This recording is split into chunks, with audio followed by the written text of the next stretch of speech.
에스겔 4장 1절에서 17절 말씀 한 절씩 교독하겠습니다. 제가 1절 읽겠습니다.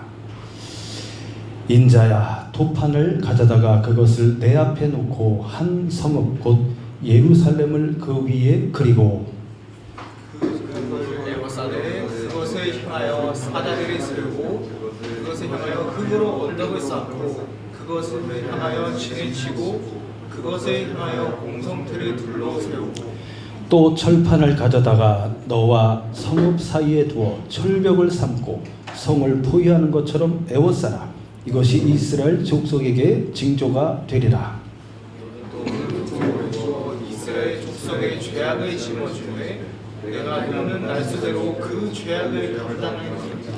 내가 그들의 범죄한 횟수대로 내게 날수를 정하였나니 곧 390일이니라. 너는 이렇게 이스라엘 족속의 죄악을 담당하고 그 수가 차거든 너는 오른쪽으로 누워 유다 족속의 죄악을 감당하라. 내가 너에게 40일로 정하였나니 하루가 1년이니라. 너는 또 내 얼굴을 에워싸인 예루살렘 쪽으로 향하고 팔을 걷어올리고 예언하라.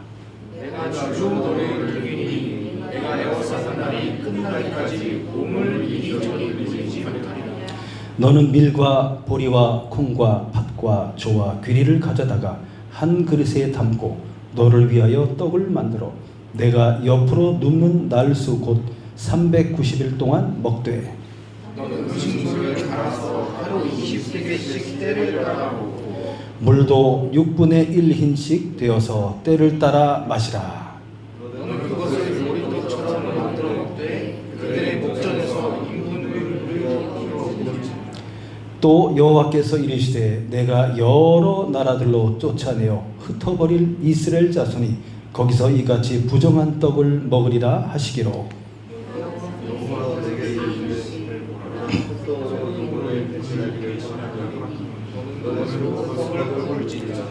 또 내게 이르시되 인자야, 내가 예루살렘에서 의뢰하는 양식을 끊으리니 백성이 근심 중에 떡을 달아 먹고 두려워 떨며 물을 되어 마시다가 떡과 물이 부족하여 피차에 두려워하며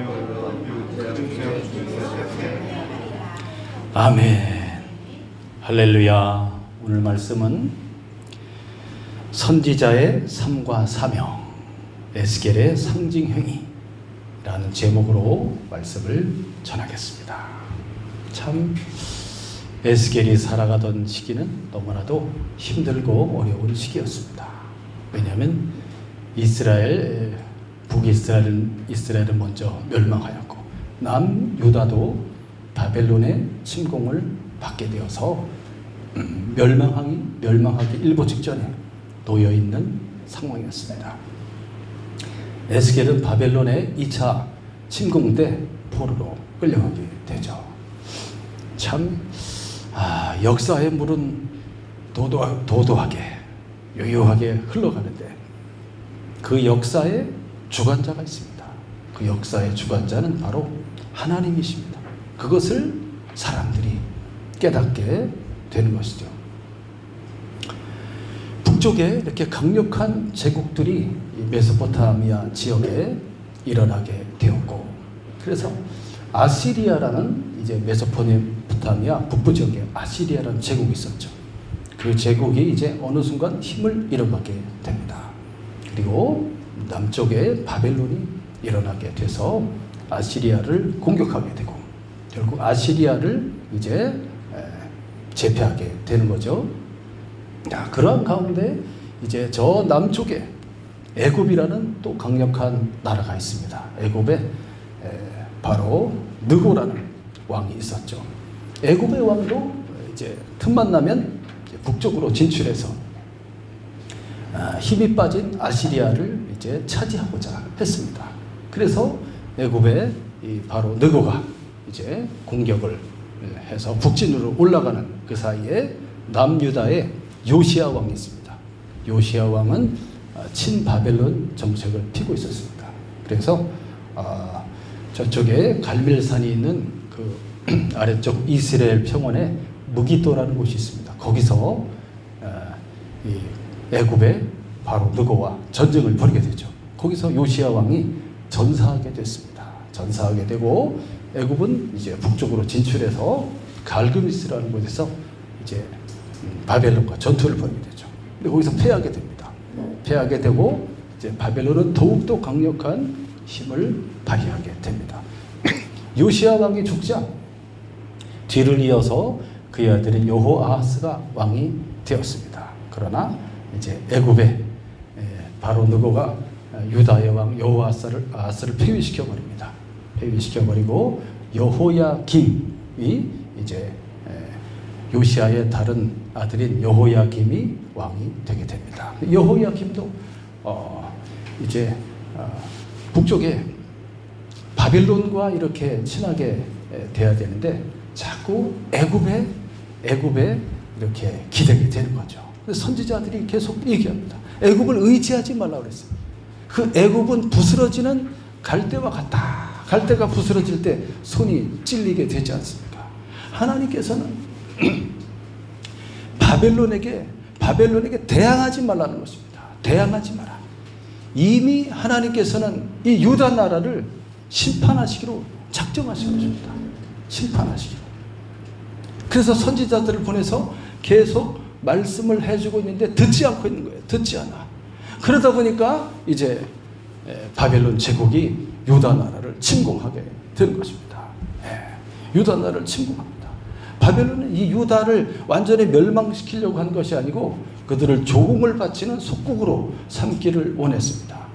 그런데 이 바벨론에 대항하니까 어떻게 되겠습니까? 결국은 이제 유다 나라가 멸망을 하게 되는 겁니다. 이 엘리야김 역시 바벨론의 이 침공에 의해서 엘리야김이 거기 전쟁하다가 죽게 됩니다. 그리고 엘리야김의 아들인 엘리야긴이 왕이 되었지만 바벨론이 이 유다 나라를 포위해서 결국은 이 엘리야긴 왕이 3개월 만에 이제 항복을 하게 되고 바벨론으로 잡혀가게 됩니다. 항복하고 잡혀가요. 그게 잘하는 거예요. 항복해야 돼. 항복하지 않으면 더 큰 재앙이 오게 되는 거예요. 자, 엘리야긴을 이어서 이제 시드기야라는 왕이 등장하게 됩니다. 엘리야긴 시대에 잡혀 포로로 끌려간 이제 그 사람 중에 한 사람이 바로 에스겔서를 쓰고 있는 에스겔 선지자가 되겠습니다. 에스겔이 바벨론으로 포로로 끌려가서 2차 포로로 끌려갔죠. 그래서 저기 이 바벨론 남부 지역, 메소포타미아 남부 지역의 그발강가 이쪽에 많은 포로들이 끌려가서 거기서 노동을 하면서 지내게 되는 것입니다. 하나님께서는 이스라엘, 유다 민족을 향하여 강력하게 선지자를 보내서 예언하십니다. 근데 이 사람들이 이렇게 유다 나라가 멸망을 이제 하게 될 거예요. 에스겔이 잡혀온 지 이제 5년이 됐으니까 6년 후면은 유다 나라가 멸망하게 될 거예요. 멸망하게 될 겁니다. 그 멸망하는 그 과정을 보면은 너무나 처참한 거예요. 처참한 그런 고난 속에서, 전쟁 속에서 수많은 사람들이 죽고 그렇게 굶어 죽고 병들어 죽고 전쟁 속에 칼에 맞아 죽고 포로로 끌려가게 되는 그런 일이 곧 4년, 5년 후에 벌어지게 될 거예요. 먼저 포로로 끌려간 사람들은 생각을 해봐야 됩니다. 왜 우리 유다 민족이 다윗 왕에서부터 이렇게 400년인 430년이 넘도록 460년이죠. 이렇게 쭉 흘러온 이 나라가 왜 이렇게 멸망할 수밖에 없는 힘들고 어려운 고난 속에 처해 있는가 생각해 봐야 됩니다. 왜 하나님은 자기 백성들을 영원한 하나님의 기업을 영원토록 주시기로 약속하셨고 이 나라 이 백성을 거룩한 하나님의 백성으로 영광 받으시기를 원하셨는데 왜 이 나라에 왜 이 백성들에게 이런 고난을 허락하시는가? 왜 하나님이 이들을 심판할 수밖에 없는가? 왜 하나님이 매를 드셨는가에 대해서 생각해 봐야 되고 깨우쳐야 됩니다. 하나님이 어떤 결정을 하셨지만 그것을 번복할 수 있어요. 하나님께서 매를 들고 때리기로 작정하셨지만 그가 참으로 회개하고 참으로 용서를 구하고 바른 길로 돌아온다면 들었던 매를 그냥 한 대만 때리고 내려놓을 수 있어요. 죽지 않을 만큼 그냥 매를 쳐서라도 이 내 자식을 깨우치려고 하는 것이 부모의 마음이지 않습니까? 하나님 마음도 똑같다는 거예요. 그렇지만 그들이 정신을 차리고 와, 우리가 어쩌다 이렇게 되었는가. 이미 1차 침공에서 이 바벨론 왕 느부갓네살이 성전에 있는 여러 그릇들과 좋은 기구들을 가져갔어요. 1차 침공에서. 마지막 3차 침공에서는 완전히 예루살렘 성이 무너지고 그리고 성전이 다 파괴되죠. 그때 깨우쳐야 되는데 깨닫지를 못하는 거예요. 이 백성들이. 그게 문제라는 거예요. 이 백성들의 마음이 너무나 굳어있다고, 굳어있어. 얼굴과 이마가 너무나 딱딱하게 마치 그 부싯돌과 같이 차들과 같이 이마가 딱딱하고 그 마음이 굳어있다. 그래서 하나님의 말씀을 들려줘도 들을 수 있는 귀가 없다는 거예요. 와, 이러한 가운데 에스겔 선지자를 통해서 특별히 에스겔 선지자에게 어떤 상징적인 행위들을 하게 합니다. 그것을 통해서 하나님이 이 백성들에게 말씀해 주시는 거예요. 상징적 행위를 통해서. 이야, 근데 그 행동들은 일반적으로 상식적으로 이해하기 힘든 행동들이었어요. 예를 들면 이따가 이제 말씀을 더 자세히 살펴보겠지만 왼쪽으로 누우라는 거야. 하루 종일 누워서 391일 왼쪽으로 누워서 생활을 하고 그것이 끝나면 오른쪽으로 다시 40일을 누워서 생활하는 거예요. 자다가 여러분 어떻게 주무세요? 저는 주로 반듯하게 자는 스타일인데 자다가 가끔씩 이렇게 옆으로 누워서 계속 자면 팔 저리잖아요. 야, 하나님이 아예 꽁꽁 묶어서 뒤척이지 못하게 만들었다고 나옵니다. 뒤척이지 못하게. 야, 이것은 뭘 가르치냐면 북이스라엘 민족의 죄를 담당시키는 거예요. 이 에스겔 선지자에게 390일 동안 북이스라엘을 위해서 이렇게 왼쪽으로 누워 자고 그게 끝나면 유다를 위해서 유다 백성의 죄를 담당하기 위해서 오른쪽으로 누워 자라. 먹는 것도 뭘 먹으라 그러냐면 아주 그 거친 음식을 먹게 합니다. 밀과 보리, 콩, 조, 귀리 이걸 섞어서 그리고 빵 한 덩어리를 그걸 하루 종일 먹고 물도 조금의 양의 물을 데워서 먹게 하는 그런 것을 보여줍니다. 이것을 이렇게 행동으로 얘기하게 하는 거예요. 그 다음에 또 어떤 게 있냐면 앞으로 어마어마한 이 예루살렘에 기근이 있게 된다. 그리고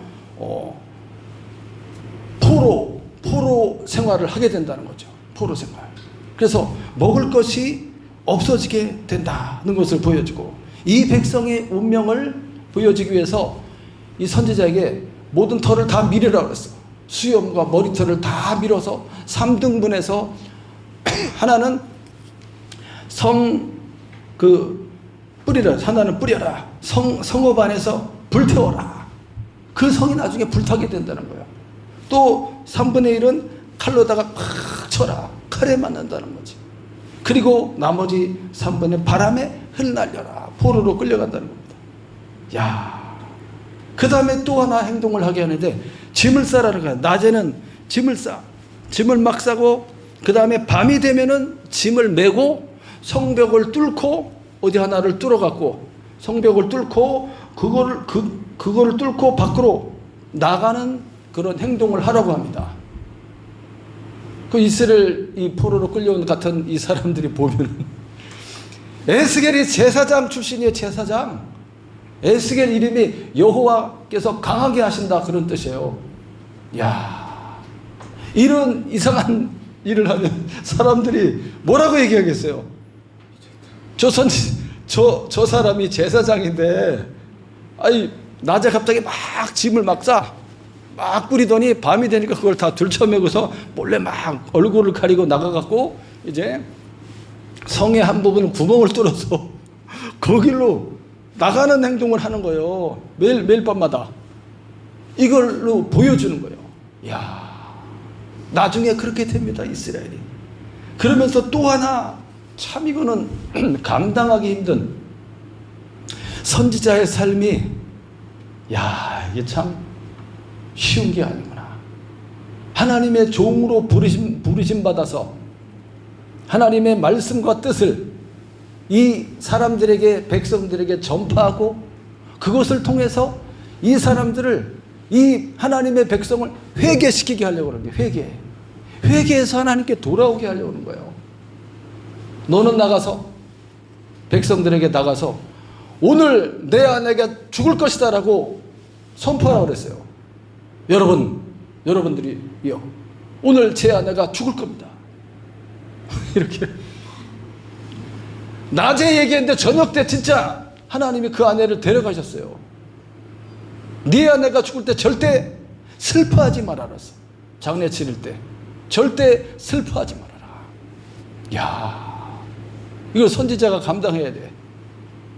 진짜 그렇게 말했는데 저녁 때 아내가 갑자기 죽었습니다. 슬픈 기색을 전혀 내지 않고, 이것은 뭘 가르치냐면 슬퍼할 겨를도 없이 이 유다 나라가 처참하게 멸망할 것이라는 걸 보여주는 거예요. 너무나 황망하고 황당해서 슬퍼할 겨를도 없어. 그렇게 어마어마한 고난이 있게 된다는 것을 말해줘요. 왜 하나님께서는 이 선지자에게 이렇게 이런 상징적인 행위들을 통해서 이스라엘 유다 백성들에게 전하게 하셨을까요? 아까도 말했지만은 이 백성들이 하나님 말씀 안 들어요. 죄악의 길로 가고 있으면서도 그들의 마음이 하나님을 떠나버렸고 우상을 숭배하며 온갖 죄악을 짓고 있음으로 인해서 이렇게 하나님의 심판을 받았음에도 불구하고 깨닫지 못하고 있다는 거예요. 깨우쳐서 돌이켜야 되는데 말로 해서 잘 못 알아들으니까 상징적인 행위들을 통해서, 그걸 통해서 이 사람들에게 보여주는 거예요. 야, 사랑하는 여러분, 참 선지자의 삶과 사명이 보통 사람이 감당하기에는 너무나도 힘든 것이 아닌가.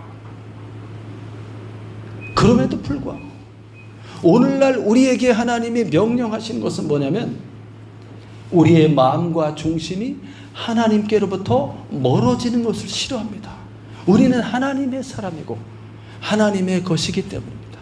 하나님의 자녀이기 때문입니다. 그래서 우리의 마음과 눈을 돌이켜서 늘 어디로 향해야 되겠어요? 하나님께로, 우리 주 예수님께로 향하여서 주님의 음성을 듣고 주님의 말씀을 듣고 주님의 얼굴 보기를 항상 기뻐해야 되는 거죠. 항상. 그것이 우리가 해야 될 일이 되겠습니다. 자, 1절에 보니까 인자야 이렇게 말합니다. 인자야라는 말이 엄청 많이 나와요. 에스겔서 읽어보면 에스겔을 가리켜서 인자야, 인자는 사람의 아들이지 않습니까? 사람의 아들.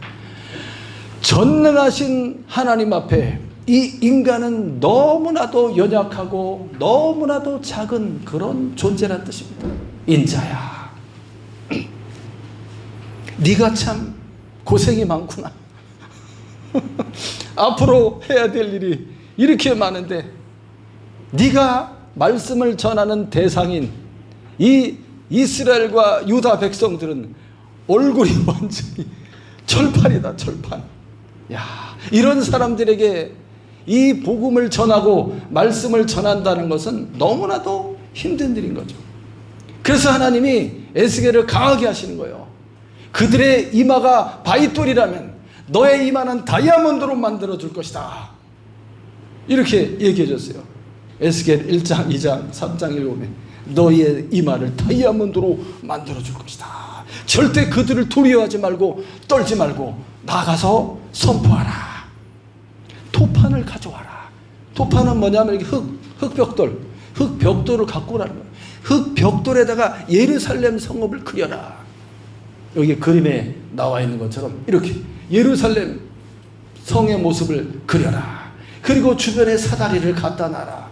그리고 주변에 공성퇴를 갖다 놔라. 공성퇴는 뭐냐면 성문을 부술 때 쓰는 거 있잖아요. 성문 부술 때 이런 것을 갖다 놓고 그 다음에 흙을 막 이 벽돌 주변에 흙을 쌓아 올려서 이렇게 경사지를 만드는 거지. 경사지.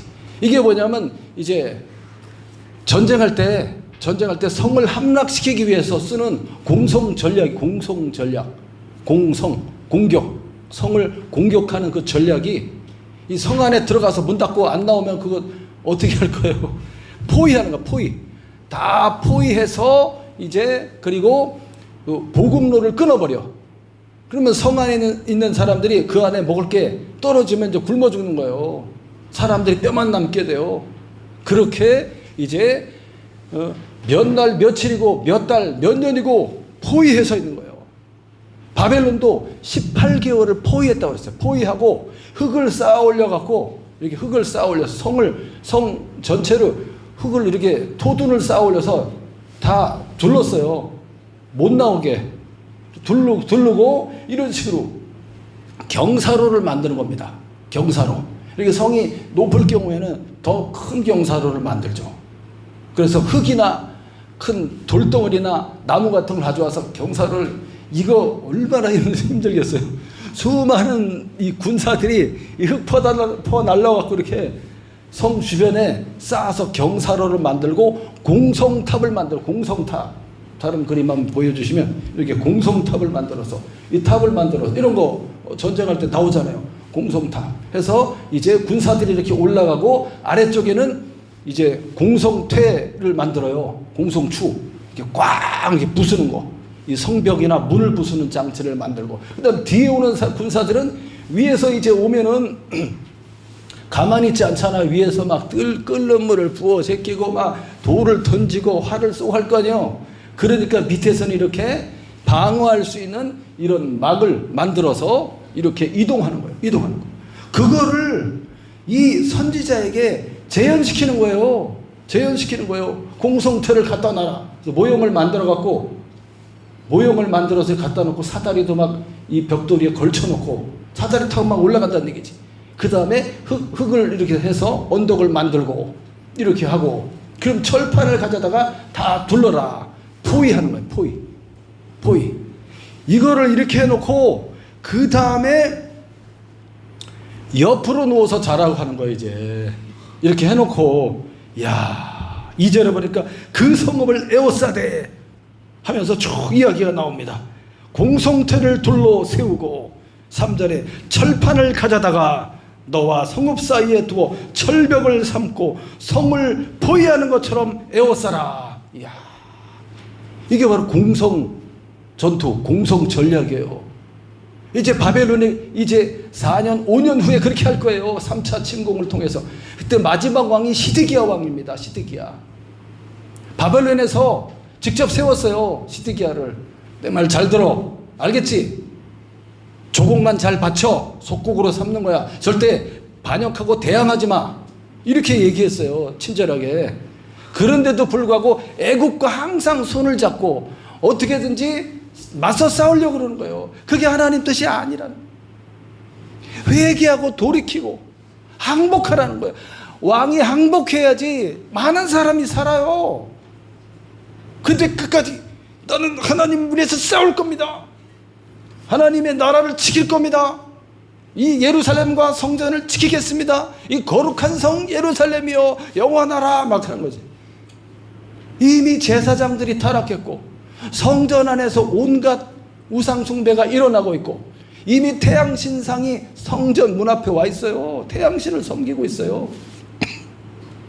애기들을 잡아서 불태워 바치고 온갖 우상 숭배에 젖어 있고 하나님의 뜻과 거룩함이 무엇인지를 알지 못하고 잊어버린 지 오래된 불의한 이 백성들이 하나님 앞에 회개할 생각은 하지 않고 무엇이 복음의 정인지를 판단하지 못하고 그렇게 애굽을 의지하여 바벨론에 대항하다가 수만 명의 사상자가 납니다. 수만 명의 사상자가 18개월 동안 1년 6개월 동안 포위하니까 먹을 게 없어갖고 사람들이 굶어 죽기 시작하는 거예요.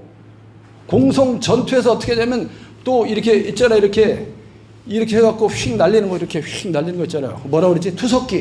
투석기에다가 별별 걸 다 날려요. 거기다가 돌만 날리는 게 아니고 집에다 불 붙여서 불도 날리고 그러면 안에 막 불바다 되죠. 그 다음에 막 이 썩은 그런 짐승이나 막 이런 거 있잖아요. 병균 거기를 담아서 막 던져요. 그 안에 있는 사람들이 먹지 못하지 몸이 쇠약해지면서 전염병이 걸립니다. 수많은 사람들이 죽어갔어요.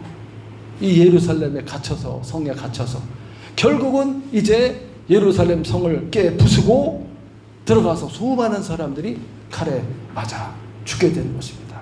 그리고 그 시드기야, 반역했던 시드기야 왕도 왕이 보는 앞에서 자기 아들들이 전부 처형을 당합니다. 그리고 시드기야는 두 눈이 뽑히게 돼요. 뽑혀서 바벨론으로 끌려가서 감옥에서 죽을 때까지 살다가 거기서 죽었어요. 시드기야 전에 여호야긴이라는 왕이 있었다 그랬죠. 그 사람은 3개월 만에 항복했어요. 그냥 그 사람은 포로로 끌려갔는데, 포로로 끌려갔지만은 나중에 이제 이 유다 나라가 멸망한 이후에 이 사람 풀어줍니다. 풀어줘서 왕의 대접을 해주는 거예요. 왕의 대접. 월급도 주고, 그리고 이제 바벨론 제국에 이제 속한 다른 왕들이 있을 거 아니에요. 그 사람들과 함께 식사할 수 있게 해주고, 그런 일이 있었죠. 대항하지 말고 항복하는 것이 하나님의 뜻이었어요. 교만을 내려놓고 겸손하게 엎드려서 하나님의 뜻이 무엇인가에 대해서 기도해야 되고 구해야 되고, 내 죄악에 대해서 철저히 깨닫고 용서를 구하고 그 삶을 돌이켜야 하는 것입니다. 그것을 하나님이 원하고 있습니다. 그래서 이런 징조를 선지자들을 통해서 보여줌으로써 이스라엘 족속에게 향하신 하나님의 징조였다고 말해주고 있습니다. 4절 말씀에 보면 왼쪽으로 누워서 이스라엘 족속의 죄악을 짊어져라. 이 사람이 그런다 해서 무슨 예수님처럼 그들의 죄악을 담당하는 것을 말하는 것은 아니고, 그만큼 힘든 고난을 이 선지자에게 경험하게 하는 거예요. 앞으로 이스라엘 족속과 유다 백성들이 어마어마한 고난을 받을 것이다. 포로로 끌려와서 70년 동안 포로 생활하는 거예요. 바벨론 끌려와서. 그 생활이 참 얼마나 자유롭고 얼마나 행복하고 얼마나 기쁜 생활이었겠어요? 포로로 끌려와서 자유가 없고 돌아가고 싶은 내 고향이 있어도 내가 진짜 회개하고 하나님 앞에 가서 한 번만 그 하나님의 성전에 나아가서, 예루살렘 성전에 나아가서 하나님을 만나고 기도하고 하나님의 자비와 사랑의 품에 들어가고 싶은데 갈 수가 없는 거지. 갈 수가.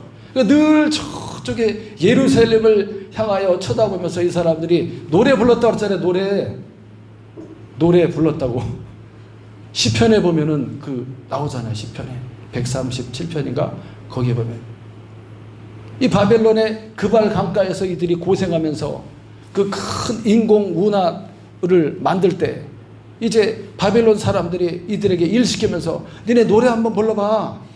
여호와 성전에서 찬송했다며 한번 불러봐. 이렇게 시키는 거예요. 할 수 있겠어요 그거를? 눈물을 흘리는 거지. 눈물을 흘리면서 우리는 언제 우리 나라로, 내 고향으로, 하나님의 전으로 돌아갈 수 있을까? 70년이야 70년. 돌아갈 수 있겠어요? 돌아가면 기적이죠. 그게 돌아갈 수 있다면. 인간적인 힘으로는 못합니다. 그들의 민족성이 유지돼야 되고 그들이 힘이 있어야 되고 그들이 돌아가서도 나라를 세워야 될 거 아니에요. 뭘로 어떻게 세워요? 하나님이 나중에 해주십니다. 페르시아의 구레스 왕을 통해서 그걸 해주셔요. 포로를 전부 해방시켜줍니다. 야, 그들의 죄악을 짊어지고 왼쪽으로 누워서 390일 동안 누워서 생활하는 거. 아까 그거 만들어 놓고 이렇게, 그리고 안 일어나고 누워있어. 가장 답답하고 애타는 사람 누굴까요? 이 신랑이 남편이 맨날 이거 만들어 놓고 왼쪽으로 누워서 390일 안 일어나고 누워있으니까 그의 부인이 이 사람이 나가서 일을 하는 것도 아니고 돈을 벌어오는 것도 아니고 선지자 사명을 제대로 감당하는 것도 아니고 도대체 혼자 누워서 뭐 하는 거야 이게. 야, 이걸 다 감당해야 돼. 그러니까 이 말을 다이아몬드로 만들어줬다니까요. 더 강하고 굳세게 만들어주는 거예요.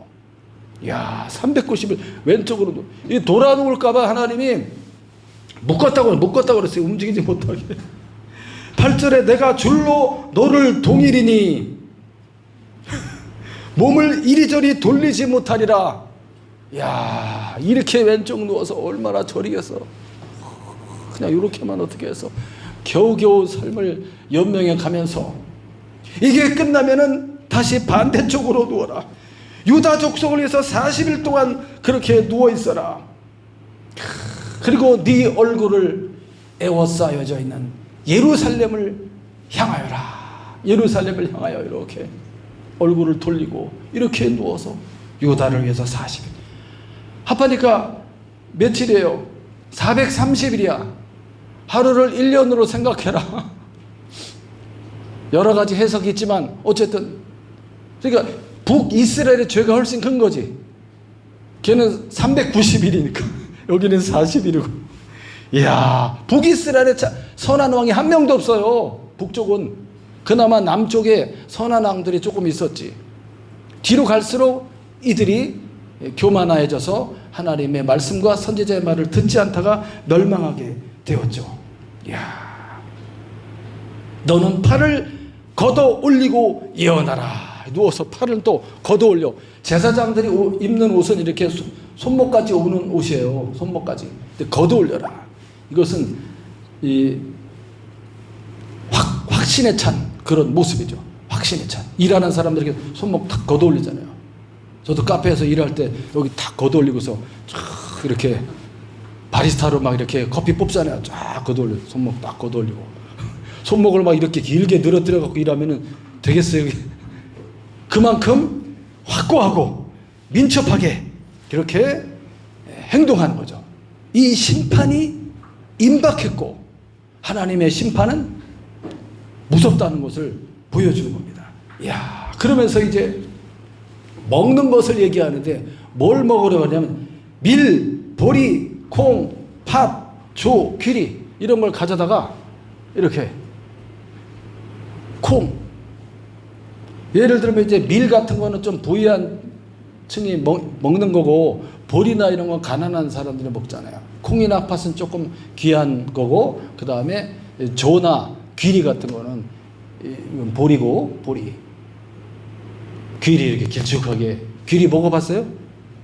잘 모르겠는데 안 먹어본 것 같은데. 좁쌀은 먹어봤. 어렸을 때 좁쌀 섞어갖고 이게 잡곡이지 완전히.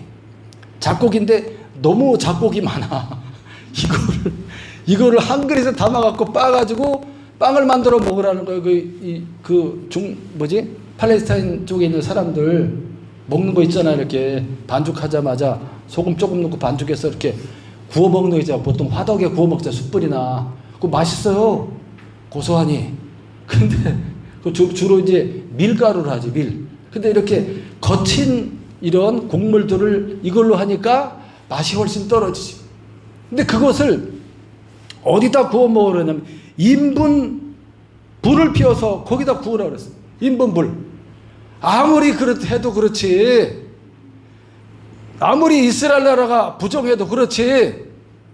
거룩한 제사장이에요, 이 사람이. 하나님의 율법을 따라가는 이 사람의 그걸로 인분으로 그걸로 불을 붙여서 그 말려갖고 이제 어떻게 해서 불을 붙여서 거기다가 이 빵을 구우면 그 향이 어떻겠어요? 와, 그 뒤에는 제가 생략했지만 말씀이 길어서 이 선지자가 하나님께 애원합니다. 아무리 그래도 그렇죠. 제발 이것만큼은 말아주세요. 인분이라뇨. 그래서 하나님이 쇠똥으로 해라 바꿔줍니다. 쇠똥으로 해라. 소똥으로. 그나마 낫지. 뭐 뗄감 없으면 소똥 이렇게 말린 거 가져다가 불 피우고 하잖아요. 소똥으로. 그것도 부정한 떡이에요. 13절에. 이런 것처럼 이 백성들이 흩어질 것이고 이스라엘 자손이 흩어진 곳에서 이방인들의 지역에서 바벨론이지. 여기서 부정한 떡을 먹게 될 것이다라는 것을 보여주는 거예요. 부정한 떡을 먹게 될 것이다.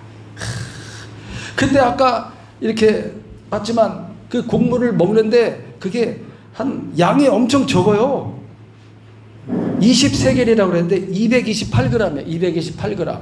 그러니까 빵, 뭐 동그란 빵 한 2개 정도. 그 정도. 그걸로 먹고 그 다음에 물도 600ml 정도. 600ml로 하루를 버텨야 돼. 그래서 물을 이렇게 조그마한 그릇에다가 이렇게 따라서 조금씩 먹어야 돼요. 한 번에 꾹꾹 먹으면 안 돼요.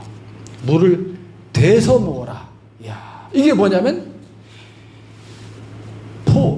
포위당한 상태에서 먹을 것이 없어요. 기근이 오고 먹을 양식이 떨어지고 물이 없어갖고 사람들이 양식과 물을 아주 적게, 그리고 물도 데워서 먹는다고 돼 있어요. 실제로 그것을 보여준 것이었습니다.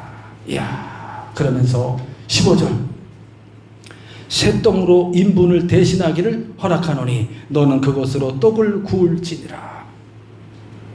누워서 있고 한쪽에 쇠똥을 가져다가 그거를 불을 피워서 거기에 이 거친 작고 오래된 이 빵을 구워 먹고 누워있는 선지자 에스겔의 모습을 생각해 보세요.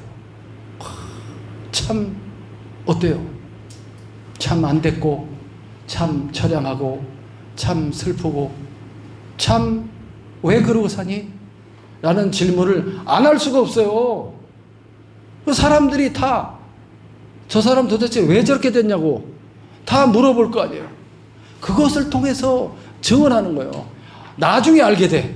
6년 지나고 진짜 예루살렘 성이 저렇게 무너졌고, 그때 수많은 사람들이 굶어 죽었고, 수많은 사람들이 칼에 맞아 죽었고, 수많은 사람들이 이렇게 포로로 끌려오게 되었고, 그거를 알게 되는 거예요. 이것을 통해서 하나님의 심판이고 징계였구나. 이 선지자를 통해서 보여줬구나. 회개하고 돌이키라고 이렇게 하시는 겁니다. 인자야, 네가 내가 예루살렘에서 의뢰하는 양식을 끊으리니 백성이 근심 중에 떡을 달아 먹고, 근심 중에 먹을 게 없었어. 이거 이제 오늘 이거 먹으면 이제 더 이상 다 떨어진 거, 음식이. 우리 이제 굶어 죽는구나. 얼마나 떨려. 이게 마지막 음식이다. 얘야. 물도 데워 마시면서 갇혀있는 사람들의 그 처절한 모습과 심정을 에스겔 선지자를 통해서 보여주고 있는 것입니다. 그들이 그렇게 두려워하며 떨며 죄악 중에 쇠폐하리라. 쇠폐한다는 것은 이제 뼈와 가죽만 남아서 말라 죽을 것이다, 그런 뜻이에요. 이 하나님의 뜻과 말씀을 전달받고 이렇게 누워서 이 백성들의 이제 앞으로의 이제 곧 있을 미래의 모습이 이렇게 된다는 것을 보고 있는 이 선지자의 마음은 얼마나 답답하고 아팠을까요? 사랑하고 귀한 아들인 이 선지자 에스겔을 인자야라고 부르면서 혹독한 것을 시키고 있는, 그렇게 해서라도 하나님의 뜻을 알려주고 이 백성들하고 회개하여 돌이켜서 구원받기를 원하시는 하나님의 마음은 얼마나 힘들었을까요? 그 무거운 짐을 지고 누워있는 그 사랑하는 선지자 에스겔을 쳐다보고 있는 하나님의 마음은 얼마나 아팠을까요? 이것이 선지자의 삶이고 선지자의 길이고 선지자의 사명인 것입니다. 진리의 말씀을 잘 깨닫고. 오늘날 선지자는 누구일까요? 저와 여러분들이 하나님의 복음을 받은 이 세상을 향한 선지자가 될 수 있습니다. 그렇다면 우리는 진리의 말씀에 대해서 명확하고 확신 있는 믿음을 가져야 될 것이고, 하나님의 마음과 뜻을 확실하고도 명확하게 이해하고 있어야 하며, 하나님의 그 은혜와 구원이 얼마나 큰 것인지에 대해서 깊이 깨닫고 생각하고 감사하며 그것을 누리고 있어야 하고, 그리고 우리는 죄악에서 멀리 떠나 죄악을 떨쳐버리고 거룩하고 의로운 하나님의 품 안에서 진리 안에서 의의 길을 걸어가는 삶을 살아가야 하는 것이죠. 위대한 선지자 다니엘을 통해서 아까 이렇게 어마어마한 공성 전략으로 예루살렘을 무너뜨렸던 바벨론의 초대 제국의 왕 느부갓네살이 다니엘을 통해서 복음의 전도를 받고 하나님을 믿는 사람이 되었습니다. 다니엘이 왕이시여, 우상을 버리고 여호와 하나님을 믿으셔야만 합니다. 빨리 회개하세요. 이렇게 해서 복음을 전했나요? 아닙니다.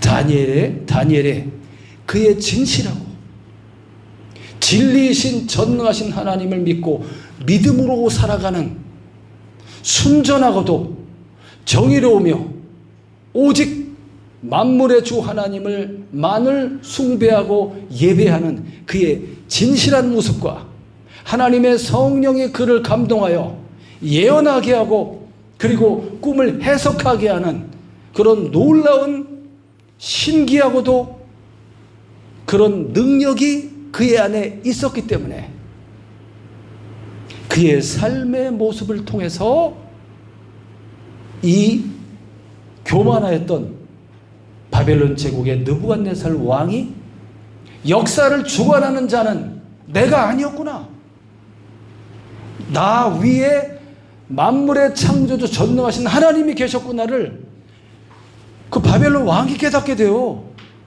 여러 가지 사건을 통해서 조소를 만들어 갖고 만 백성에게 그걸 다 뿌립니다. 만물의 주 하나님 전능하신 여호와 하나님이 계신다, 그분을 믿을지어다, 그렇게 조소를 내렸어요.